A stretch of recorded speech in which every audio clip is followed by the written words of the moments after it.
Hello and welcome back to the Sky and the Shy podcast. I'm your host, Edwin Garcia, and today we're talking about the Chicago Sky's historic win against the Minnesota Lynx in the second round. They won 89-76 and they advanced to the semifinals for the first time since 2016 and the first time in the James Wade era. We're also previewing the semifinals matchup against the Sun, which, believe it or not, starts on Tuesday. We'll talk about the keys to the game and the keys to the series. So let's get started. So wow, what an incredible game that was from the Chicago Sky. Another impressive victory. Obviously, every game, as I mentioned before, it's getting bigger, it's getting harder, it's getting more iconic, and iconic it was. They weren't absolutely dominant. It wasn't like they ran away with the game, but they were relatively in control the entire time. They won every single individual quarter except the first quarter, which they lost by just 1 point. So overall, they were in the driver's seat. They were in control throughout the game, regardless of whether that was 6 points, 8 points, 4 points, 3 points. They stayed in control pretty much the whole game, like I said, except for that first quarter where it kind of, bounced around a little bit between the two teams until we settled it down in the end of the first. So what happened? How did the Sky pull this off? There were a couple of key factors that resulted in this victory. One thing that surprised me was that in the first half, the Lynx looked slightly better. They were rebounding better. They were shooting the three ball better. They had less turnovers in the Sky. And I think it was actually a good sign that at halftime, the Sky were up 42-38. And I thought, everything tells me the Sky should be losing by at least a few points. And they're actually winning. And I think they're going to improve as the second half goes along. So they were in a good spot. And sure enough, that is exactly what happened. They stayed the course and they improved. Rebounding got better. Turnovers admittedly didn't really get much better. Again, this team is just a team that turns the ball over. There's a lot of reasons for that. It could be their pacing, it's their decision making, it's kind of the eagerness to kind of, push the tempo sometimes. But hey, it's something I've just learned to accept and keep praying happens less. But, today it was 18 turnovers, I believe, for the Chicago Sky. So that's not good. But hey, the Minnesota Lynx had even more. They had 20 turnovers. So again, in a game that was, must win, the Sky did just enough. And their shooting from three did improve in that second half, especially Allie Quigley, who struggled during the first half. So it was not necessarily a tale of two halves, but it was more of an improvement from one half to the second. And that's what you want in a game that's a must-win game, in a game on the road, and in a game where you already were winning at halftime. You make those improvements, you make a few adjustments, and next thing you know, you got a relatively comfortable result, winning 89-76. There were a few standout performances that I want to highlight. One is obviously Diamond DeShields. I mean, we've talked about her struggles this year. Is she a starter? She's on the bench. She was at one point an all-star, top pick,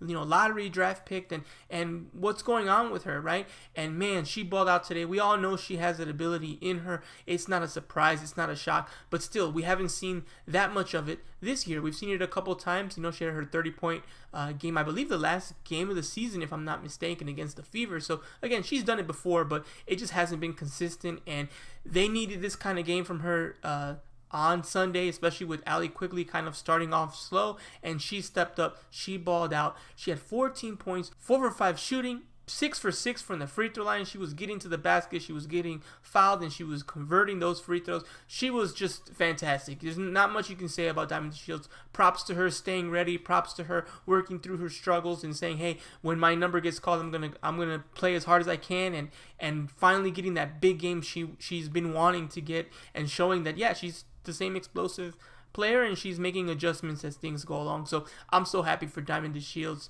to do this and to play this well on this stage with most of the basketball world watching. It was incredible to see. So that was definitely a highlight. Another highlight was Courtney Vandersloot, who I think in the beginning was having some trouble with the pressure the guards from Minnesota were putting on the Sky. It seemed like she was not really comfortable getting that kind of physicality, but she handled it well. She scored 19 points. She had her typical dominant game. Passing offensively, she had 5 assists leading the team. She also had 5 rebounds, which was really nice to see. And she almost led all players with minutes. She had 31. Only person who had more than her was her wife, Allie Quigley, who had 32. So she was on the court the whole time, being the floor general, essentially the offensive captain, right? And she did a great job with it, especially after those kind of first half struggles with the physicality of the Minnesota Lynx. She handled it well and continued to improve and played the vast majority of the game and played it well. It wasn't all perfect for this guy, though. There were some blemishes, right? Candice Parker was one of them, which is surprising. It wasn't that she had a bad game, but she had kind of a pedestrian game. There were times you even forgot she was on the court. I'm like, hey, she's still on? Oh, yes, she is on. Okay, she's on the court. And I'm like, that shouldn't happen. I normally know exactly where Candice Parker is, and she's making a huge impact. And in this game, I'm not sure really what it was. I don't know if it was her hanging around the wing so much. I don't know if it was every time she, kind of brought the ball up court, she passed to one of the wing players and then was out of the offensive possession after that. I'm just not sure what was really happening. I would have to probably, try to rewatch it and see what her movement was like. But it just felt like she didn't get active. It felt like she wasn't engaged. Felt like she didn't get plays ran for her. That's definitely what I felt. I felt like they weren't making it a priority to try to get her the ball necessarily. And I don't know. It was just a very pedestrian game. It's kind of, unusual. You don't really worry about it with a superstar like Candice Parker. I'm guessing she's going to have a really great game against the Sun coming up. But it was definitely, we have to call a spade, and it was not a great Candice Parker game. No one said, and Candice Parker leads the Sky to victory. That's not what this game was. And, of course, that's why you have a team that's absolutely stacked, where players like Courtney Vandersloot can do her thing. Diamond DeShields can ball out. You have other players, other all-star players who can perform. It's not just one person, and this team's never been that. So it's good and great that they didn't need a superstar level performance from Candice Parker, but also you kind of want to see that. So hopefully, as we enter the semifinals here, she can, not get her groove back. I think that's kind of extreme. She had a good first round game, but let's get an aggressive Candice Parker going to the basket, scoring, being aggressive, getting the other team in foul trouble, getting more rebounds. That's the kind of Candice Parker we want to see. This one was fine, but like I said, a bit pedestrian. Another player who struggled to get things going was Allie Quigley, especially in that first half. It almost felt like they virtually had a box-and-1 on her. Now, a box-and-1 is where you're typically playing zone, but one defender is primarily focused on one player and really locking them down. And they weren't in a box-and-1 technically speaking, but what I did notice is whoever was guarding the area that Allie Quigley was in, they were closer to her than any other player was close to their player in their zone. I was checking it out, and it was like not even 6 inches of space there. And then whenever Quigley rotated to a different section based on the scheme they were running, there was always pointing, hey, that's where Quigley's going, and the player creeping up on Quigley, not giving her any space. I think the Minnesota Lynx, one thing they did really well in that first half was just stifling Quigley. She couldn't get any shots. She couldn't get an open jumper. She was getting taken out of the offense. She essentially was, not part of the offense. It felt a lot of times like it was 4-on-5 offensively for the Sky in that first half. She really struggled to get things going, and it's something that if I was part of the coaching staff on the Sun, I'm looking at that and saying, okay, what can we do about that? Because that's one of their 3-point shooters that can get hot, that can really make a difference. How much of that can we copy and instill so that way, she can have that, kind of less impactful game. Later on, she hit a couple key threes, especially in the fourth quarter. She hit a couple threes that really iced the game and gave the Sky a bit of a lead when it started to close, because Minnesota definitely fought through and had a chance there in the fourth. But Quigley hit a couple threes that really changed the course of the game there, or kind of, maybe not changed it, but secured the result for the Sky. So she had a better second half, but that first half was pretty rough, and honestly, it was really the defense. They just weren't allowing her to do anything, and she'll have to work through that, because I'm guessing the Sun will be doing similar things, and you don't want to get schemed out where, you're not even, really a factor. I remember tweeting out, hey, they should just put DeShields in there for Quigley and just go with that lineup, because she's really not giving me anything offensively. And Quigley's not the best defensive player. She's a bit too slow, not very physical, gets in foul trouble. And I feel Diamond DeShields is definitely a better defender. Quigley's there for her offense. And if she's not going to provide that, then you start to wonder what's going on. So, a rough game for her. She struggled with that first half especially. Got a little bit better in the second half for sure. So something to keep an eye on as we enter this semifinal matchup, where the Sky have also been struggling from three, just overall as a team, not Quigley, but the whole team. they're going to need some three-point shooting, and Quigley's a three-point shooter. So again, this is where we need those high performances from those players who are specialists in those areas. Before we wrap up the second round segment here, the recap of the Sky Minnesota Lynx game, I just want to say congratulations to the Sky. Congratulations to James Wade. We all knew they were capable of this, but they had not been doing it. They have not been playing well by any stretch of the imagination, and it was just amazing to see them rise up to this level. And like I did mention before, we knew they could do this, and I said if they get hot, no one's going to want to play this team. No one's going to want to play this team. And I saw a lot of crying on social media. Oh, the Lynx only lost 10 games for their season to be done after one game. How unfair. And that's what I said. I said, hey, if this Sky team can get it together, they have 3 All-Stars in the starting lineup. They have 2 All-Stars on the bench. They're absolutely stacked. You're not going to want to play this team. And lo and behold, that's what happened. I also am not a big fan of the, one-game elimination. But, I mean, how much can you complain? You were at home. You had the rest. The Sky had to win a home game. If they don't win that game, their season's over. Then after winning that game, they have to go on the road and win that game, and their season's over. Who had it worse? Yes, you got only 10 losses for if you're a Minnesota Lynx fan, or just Minnesota Lynx in general. Yes, you only had 10 losses. But guess what? You didn't have to go through the first single elimination game, and you had the second one you had at home. It's very simple. Win your game, and you're in. That's how it works. We all know the rules before the whole season starts, and although it might feel cruel or unfair, you do control your own destiny. If Minnesota Lynx take care of their home court and they win their game, we're not talking about, how sad that is and how unfair that is. And could you have what would have happened in a 7-game series? I don't know what would have happened in a 7-game series. I know what happened Sunday. Sky took care of business, and the Lynx weren't able to. That's facts.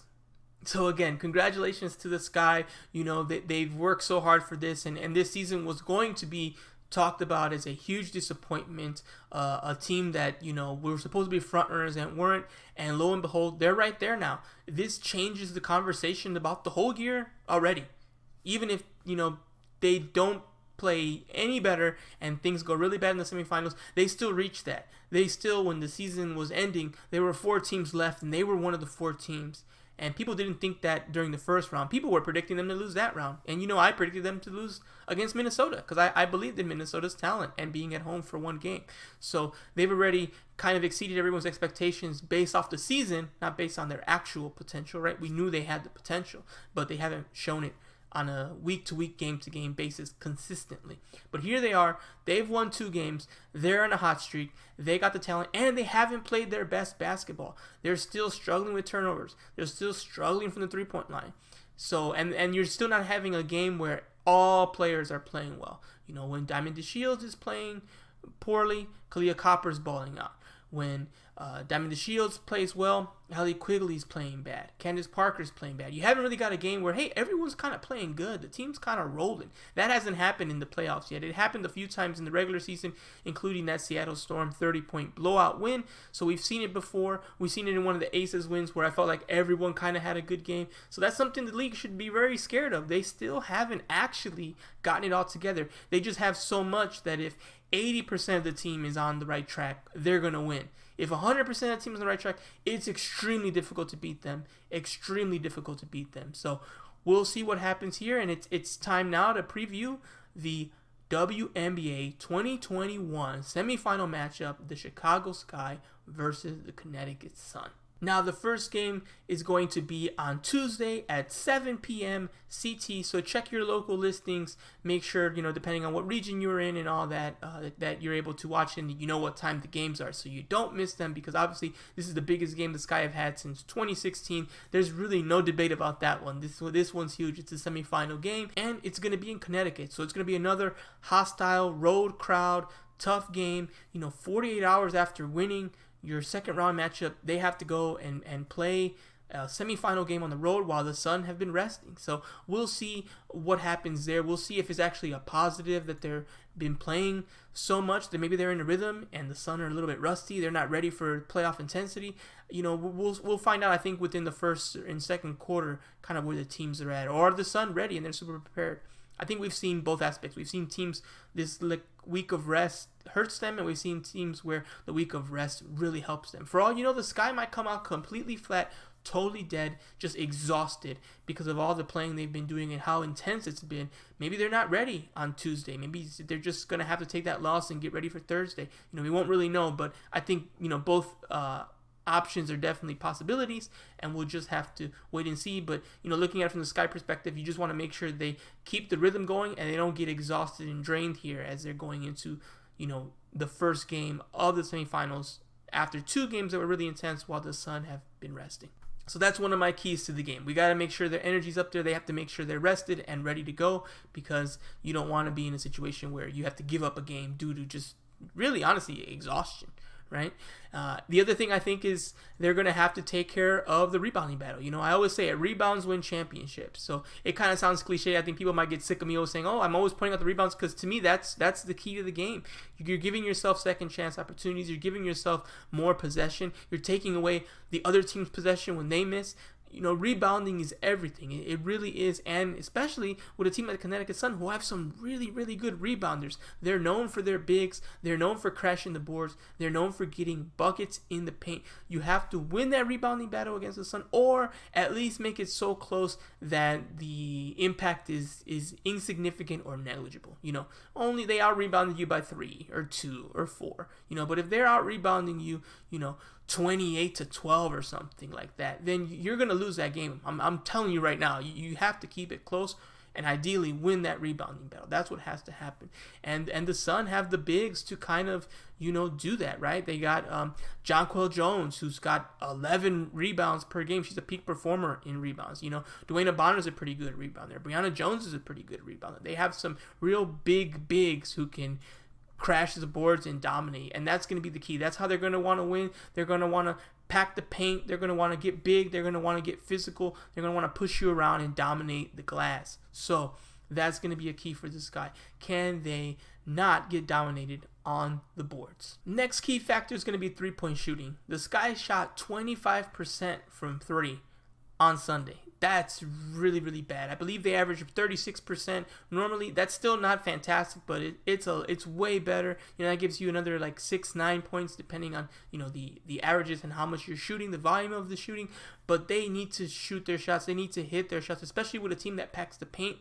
You have 2 options. You either go in the paint there and bang with them, try to beat them at their own game, or you allow them packing the paint to give you opportunities to shoot, and you have to take advantage of those jumpers and force them out of their game. Now they'll have to stretch out a little bit more. They have to spread out a little bit more. It might create scenarios where you can run in there and get a board because they're not packing the paint, because they have to guard the three-point line because you're hitting your baskets, and they have to rotate and fully close out to stop you from scoring and from contesting you, right? So that's going to be a key for them. If they can hit a couple threes early, it's gonna start changing their scheme and get them out of what they want to do just a little bit. And that's what you want to do. You want to control the flow of the game, and that's how you can control the flow of the game. Hit a couple more threes, just be a little bit more consistent, and that's going to turn things for this guy in their advantage. And then the other main thing I want to talk about is we're going to have to see, again, Candice Parker really be Candice Parker. They have some really, really good bigs on the Suns, and Candice Parker is going to be there banging with them, fighting for those boards, and again, being her superstar self. James Wade said it, and I've said it here, that with Candice Parker on the team, they're knocking on the door. This is why you bring a player like Candice Parker to a team like this, to be the leader, to win these types of games. Games against the top level teams where you need points, you need baskets, and you can look to that player and say, take us home. We got you here. Take us home, because we need someone to do that. That's what the all-time greats do. They're able to take teams that are really good and make them champions. That's the gap. And Candice Parker is going to have every opportunity to do that, and that matchup is going to be absolutely crucial to the results of the game. So I'm sure Candice Parker is ready to ball out. This is why she came here, to win championships, to get more rings, and she has all the opportunities in front of her. She's well aware of this. We don't have to tell her. She knows. And I'm looking forward to seeing how she plays, and how she plays will 100% impact the game. I think if she has one of those kind of average games like she just did in the second round, that's not going to fly. I think the Sky will lose if she plays like that again. They're going to lose any game she plays like that again, unless someone goes bananas and scores 35 points or something. It would have to be so crazy. for that to happen and for the Sky to win. Someone's going to have to really play out of their mind. Other thing I'd like to see, maybe not necessarily a key, but just what I would like to see, I like to see the team reach its full potential. I like to see the team play where everyone's kind of playing well. And we've seen it a couple of times, as I mentioned earlier, but we haven't seen it, regularly, and we haven't seen it in the playoffs. So that's what really excites me. Can we see the team fully 100% maxed out? Everyone's kind of playing relatively well, and we always get one here, one there. Every time a starter plays bad, or role player plays well, and that's great. But what if our stars were playing well, and then when they get subbed out, our role players are playing well, and we got a bench mob going? That's what I'm really excited for, and that's what I'm looking forward to. And that's what I'm hoping to see here in Game 1 and in the future games in this best of 5 series. So again, first game is on Tuesday, second game is on Thursday, and Game 3 is in Chicago on Sunday. So it's going to be fast and furious, Tuesday, Thursday, Sunday. So we're going to really get going here really quickly, and I'm really excited about it. My prediction, which I'm sure people are waiting to hear, and if you subscribe to my YouTube channel, eCreates88, and I'll make sure I put it on my Twitter so anyone who wants to see it can see it. I've already made my prediction, and I'm going to go with the Sky. The Sun have been dominant. They've been really good. They've been the cream of the crop all year. But, the Sky have surprised me enough, and with the star power they have, and the fact they haven't even peaked yet, I'm going to roll the dice. I'm going to say the Sky make the WNBA Finals. I don't know if they win Game 1. I think it's going to depend on how exhausted they are. If they're fully, kind of healthy, relatively speaking, for the time of year we're in, I think they can totally win. But I can see a game where they're just too flat and too tired, and they'll be ready for Game 2. Really, the key to me is they have to win one of these 2 games. I think if you don't win one of these 2 games, I don't think you win the series. So that's the key. Just steal one, win your home game, Game 3, and then we'll see where we are at that point. Maybe the Sky will be 2-1 then in that scenario, and then you give yourselves a really good opportunity. So we'll see what happens. I'm really excited, and in terms of this podcast, we're going to continue just releasing podcasts right after games. So I'm really working hard on that.